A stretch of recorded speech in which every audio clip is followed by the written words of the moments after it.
Hi everyone, it's Margaret here with 60 and Me.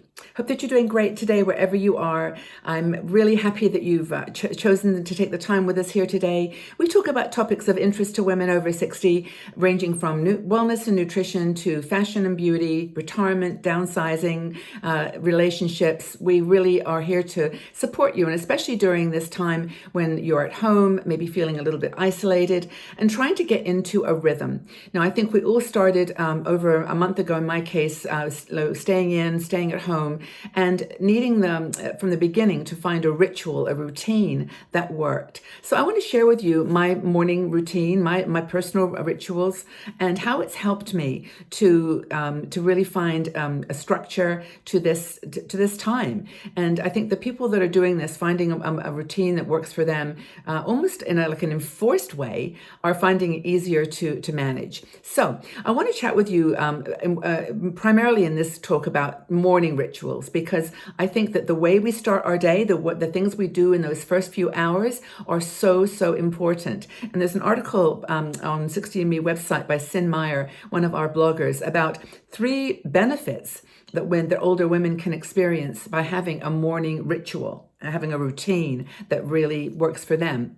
So, there's this whole stereotype in the press and in media that older women, don't really we're active or not active. We don't want to be, into sports or into exercising, but it's not true. I mean, in the last month, I've talked to so many women from our 60andMe community who are saying that exercise is absolutely a part of their day, a part of their morning ritual, and again, so much depends in the aging process on what you can control. Now, we know right now that we cannot control what's going on out in the world. It's a very turbulent and unpredictable time, but there are some things that we can control. So exercise is one thing, nutrition is another. And these are the things that Cynthia says, are the 3 kind of benefits of having a ritual. So what is mine? Okay, well, I wake up on average at about 5:30, sometimes 6. But I wake up, say 5:30, and the first thing I do is I just reach for my, next to me, I have a glass of water and lemon juice. I put it there the night before because I know I always make that the first thing I drink. And there's something about just a small taste of lemon in fresh water, and I drink that down. That's the first thing I do. The second thing I do, it's true, I do check my phone.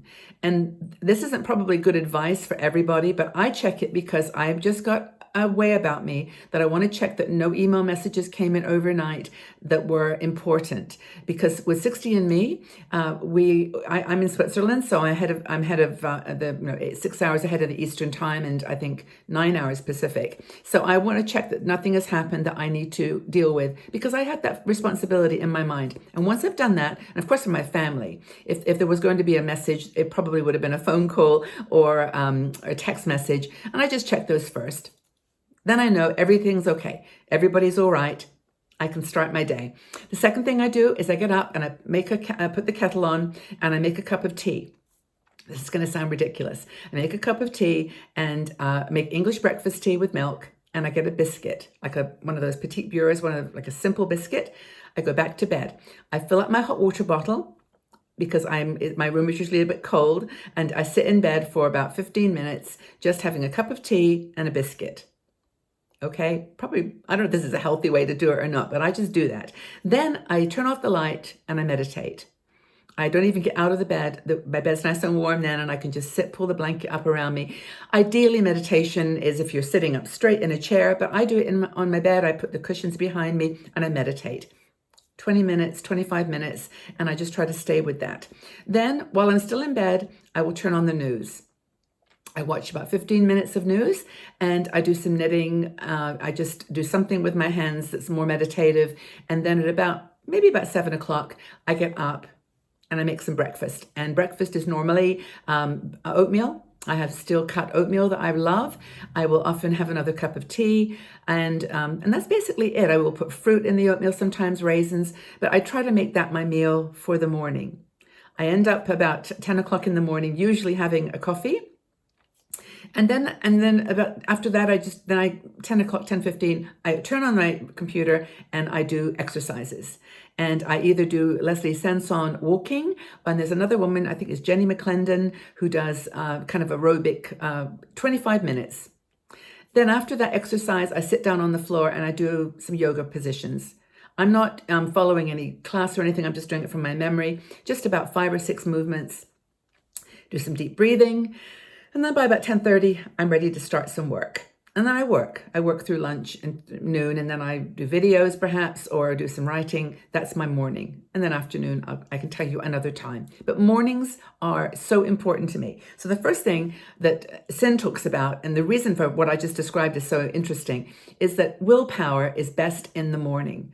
You can you can talk yourself into doing these things in the morning. So willpower is stronger. Energy gets spent as we go through the day. As we make our food and we do our exercises and we start, checking the news and checking our email, then energy gets spent. So in a way, we need to follow our natural circadian rhythm. Mine is to wake up at 5:30. Others of you might wake up later, but it's to respect that and to follow it. And those meditation and exercise, counterpoints are what Sin recommends we think about too. So it's the best time of the day to do your exercises. Willpower is stronger in the morning. Remember that. That's the most important thing. That's the benefit. Second one is that your mood in the morning dictates the rest of the day. Now, I remember actually when I had children, well, I still have children, but when I had young children, I would find if I woke up and I had something on my mind that made me grumpy or made me feel unsettled, I really could ruin the whole day by just that, because then things tended to go wrong. Like I would burn something or something would spill or the children would not be able to find their socks or whatever. It just seemed like my morning mood dictated not just my mood, but everybody's mood. And that is so, so true.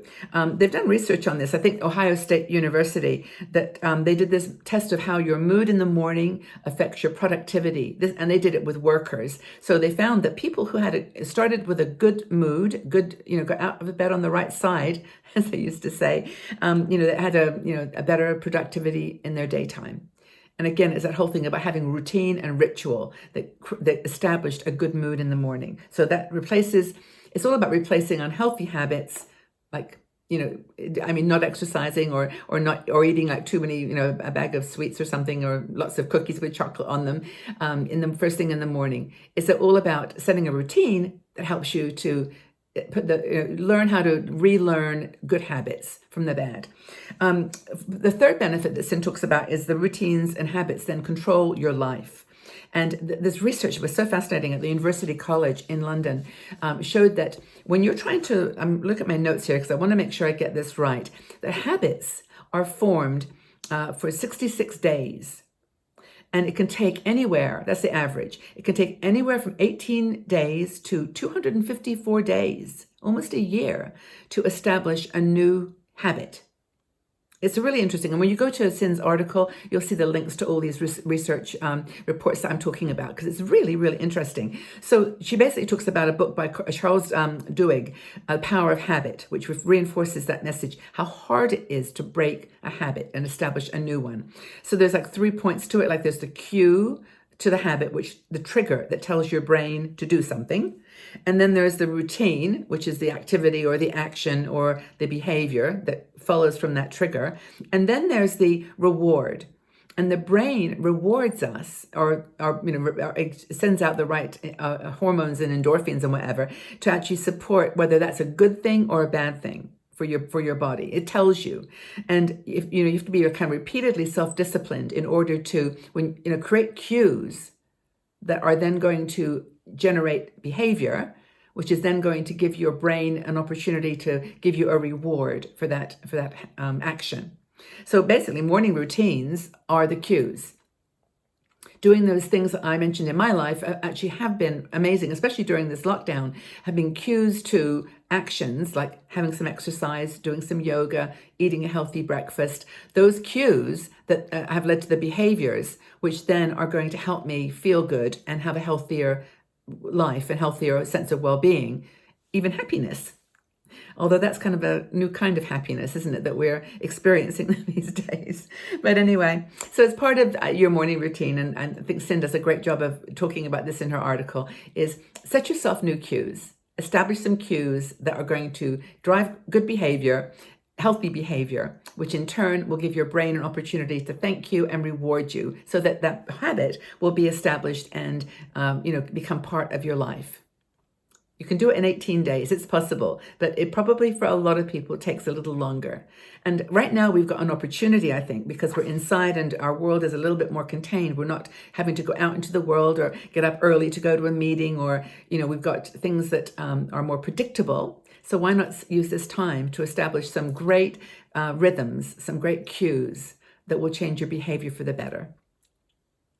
So what are you doing? Have you got any morning routines? What does it look like? I'd love you to share with us what your morning routine is. What you do when you first wake up, then what do you do as the day goes on? How do you think you can switch it up to change the cues to make a little bit healthier start to your day, happier start to your day? Well, thank you again for being here, everybody. Please check out the article by Sin, and also check out our other articles on 60andMe. There are a lot about sleep and morning rituals and just staying healthy and positive during this very, very challenging time. But stay healthy, stay well, stay calm, and stay strong. Know that you're loved here, that we're looking forward to doing more videos and articles for you. If you've got anything in particular you want to talk about, please let us know. We're here to support you and to take this journey hand in hand together. Have a wonderful day, everybody, and we'll talk again soon. Bye-bye for now.